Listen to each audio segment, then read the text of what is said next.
Kebetulan saya ini kan sebagai karyawan di pemerintah daerah. Saya ingin menyampaikan terkait keberadaan Padepokan itu sendiri agar ini semua tahu gitu loh. Dan alhamdulillah saya ini sebagai salah satu pelaku sejarah tentang masalah Padepokan itu sendiri. Nah, sejarahnya begini, tahun 1982. Nah, kebetulan saya ini kan sebagai karyawan di pemerintah daerah. Saya masih remaja pada saat itu. Namun saya diberi tugas untuk menangani masalah tanah-tanah yang dikuasai oleh pemerintah daerah. Tanah-tanah yang dikuasai pemerintah daerah itu banyak banget. Tahun itu, tahun 82, ada pengajuan surat dari P dan K. P dan K itu belum berintegrasi dengan pemerintah daerah. Dulu masih vertikal ya, itu departemen khusus ya. Nah, kemudian mengajukan tanah untuk keperluan SMP 7. Ya, SMP 7 itu sekarang berdampingan dengan Padepokan itu, persis yang sebelah timurnya itu. Maka ini riwayatnya.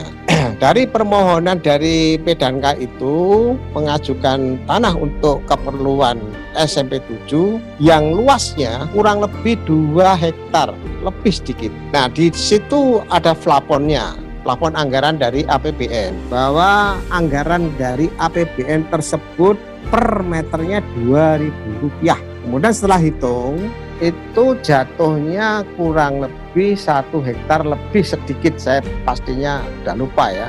Kalau yang dimohon itu 2 hektar tentunya kan masih kurang, anggaran itu terjadi kekurangan. Nah, kalau tanah negara, khususnya tanah bengkokan itu ada aturannya ya. Aturannya bahwa tanah bengkok itu kalau digunakan untuk pembangunan harus ada penggantinya. Karena tanah bengkok itu umumnya digunakan untuk kegiatan pertanian, sawah dan lain sebagainya.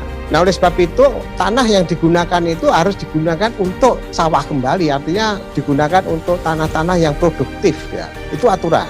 Nah, disinilah mulai saya berpikir untuk berinisiatif bahwa tanah itu bagaimana supaya bisa memenuhi kebutuhan tanah yang seluas 2 hektar kembali. Maka saya coba untuk kita hitung, kalau dari tanah yang digunakan, yang dimohon itu 2 hektar lebih sedikit, nah kemudian plafonnya itu hanya kurang lebih hanya 1 hektar lebih ya, sisanya itu ada 9 ribuan, tidak ada 1 hektar.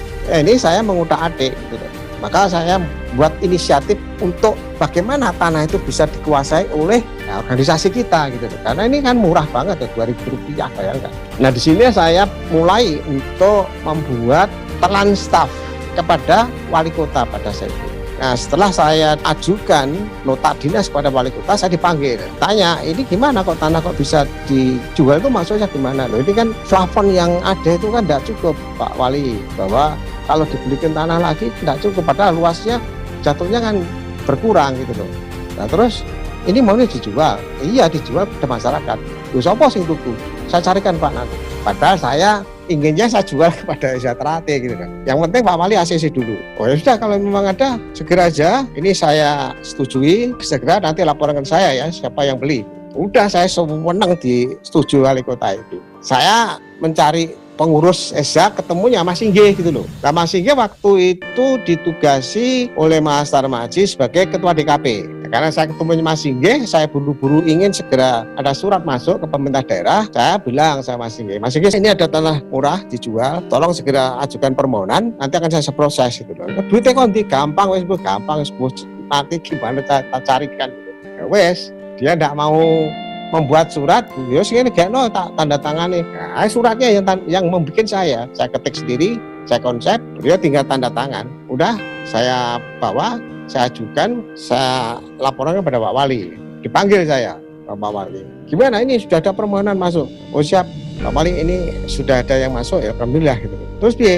Dan nanti saya adakan satu informasi ini kepada ESA, yang mudah-mudahan nanti segera terwujud. Ya wes, sudah jalan kan. Terus berikutnya saya kepada Mas Inggih lagi untuk memproses kelanjutannya. Nah, kemudian Mas Masi dengar, ini kok ujuk-ujuk kok Mas Inggih mengajukan tanah. Nah, akhirnya dikit agak, karena ini ada miss ya, akhirnya sampai ke Mas Imam. Terus saya dipanggil sama beliau, saya Mas Inggih, Mas Maji, saya suruh menjelaskan. Saya jelaskan permasalahan ini. Saya tidak melihat dari siapa yang mengajukan, Mas. Yang penting ini dari Setrate. Jadi kalau memang ini di handle kepada pengurus pusat, ya monggo saja, saya tidak ada masalah. Yang penting ini Esa. Oh gitu, ya sudah nanti diambil alih Dikmaji aja gitu. Jadi suratnya akhirnya berubah, yang dulunya DKP menjadi pengurus pusat. Tapi dokumen di pemerintah daerah ada itu kalau kita cari di situ. Nah, kemudian dilanjutkan kepada Mas Tarmaji. Karena sudah disetujui, lalu saya mencoba untuk koordinasi dengan Badan Pertanahan. Jadi yang saya inginkan bahwa bagaimana tanah itu bisa bersertifikat kan gitu. Setelah saya ke Badan Pertanahan, kita diskusi panjang, ternyata organisasi pada saat itu belum bisa mengajukan tanah yang bersertifikat. Ya di lazimnya di dalam satu organisasi itu yayasan yang sudah mendapatkan hak atas tanah itu.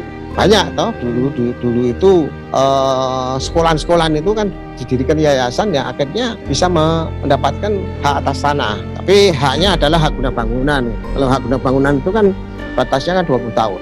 Tapi bisa diajukan kembali, diperpanjang istilahnya.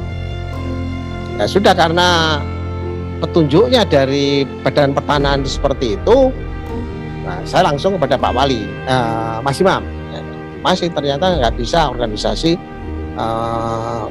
mengajukan hak atas tanah. Ini bisanya yayasan, Mas, supaya membuat yayasan.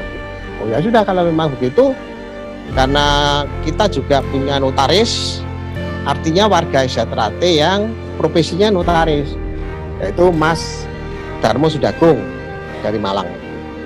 Ya udah, akhirnya rapat ya, udah langsung diproses. Maka pendirinya pada tahun itu satu Mas Jan Warno, kemudian Mas Tarmaji, Mas Imam sendiri, dan Mas Sugeng Wiono. Mas Sugeng Wiono itu Sekda Ngawi. Udah akhirnya didirikan yayasan itu, tapi konteksnya adalah sebenarnya untuk agar tanah ini berstatus atau bersertifikat tadi. Nah, tujuan kami adalah nanti sertifikat itu bisa dijadikan anggunan untuk mendapatkan duit kan begitu. Nah, akhirnya sudah kita lakukan pemrosesan, karena prosesnya itu juga panjang, karena dari tanah negara menjadi tanah hak guna bangunan kan begitu. Nah, kemudian karena sudah semuanya setuju ACC, lalu alhamdulillah ya, jadi yayasan sudah bisa dilakukan, punya legalitas. Jadi kalau yayasan itu kan dahulu kan cukup dinotarilkan, kemudian disahkan ke pengadilan negeri, itu sudah sah, cukup simpel. Kemudian saya ajukan ke Badan Pertanahan, keluarlah sertifikat ya, hak guna bangunan atas nama yayasan. Nah, disinilah kebetulan saudara sepuh kita ini, Mbak Tinu, itu kan dulu bekerja di BCA. Nah, sudah kemudian dianggunkan sertifikat itu agar mendapat pinjaman ya dari Bank BCA. Nah, untuk agar bisa terbeli tanah itu, solusinya adalah dicarikan pinjaman kepada siapa? Nah, ini kepada Mas Nyoto. Mas Nyoto itu kakak iparnya Mas Isgantoro, dalamnya Jalan Pondok. Karena itu juga warga, juga saya itu kan pasiennya Mas Imam juga. Sudah akhirnya dipinjami, Mas. Waktu itu sekitar kurang lebih 10 jutaan lah. Yang sisanya itu kita carikan donasi. Banyak orang-orang Esa yang peduli menyumbangkan sebagian uangnya untuk, di samping itu juga ke cabang-cabang ya, Mas. Waktu itu kan cabangnya masih belum banyak ya. Itu ya tapi cukup banyak lah waktu itu. Kalau nggak salah sama 5 juta. Akhirnya dipinjami oleh Mas Yoto, sehingga urusan dengan pemerintah sudah selesai kan gitu loh. Namun namanya pinjam kan harus mengembalikan. Begitu sertifikat itu dijadikan anggunan, maka karena Mbak Tino itu juga orang bank, ya nggak begitu lama langsung itu bisa keluar gitu ya. Sehingga ketika uang itu keluar, dikembalikan pinjamannya kepada Mas Yoto. Nah, jadi sudah selesai itu. Disinilah sebenarnya proses tentang masalah tanah padepokan, sehingga kita semua warga Setrate alhamdulillah kita bersyukur bisa mempunyai tanah tersebut. Kalau yang terjadi ada isu-isu bahwa itu karena jasa-jasa seorang misalnya yang mempunyai adalah orang A, B, C, itu jelas hoak dan salah. Jadi seperti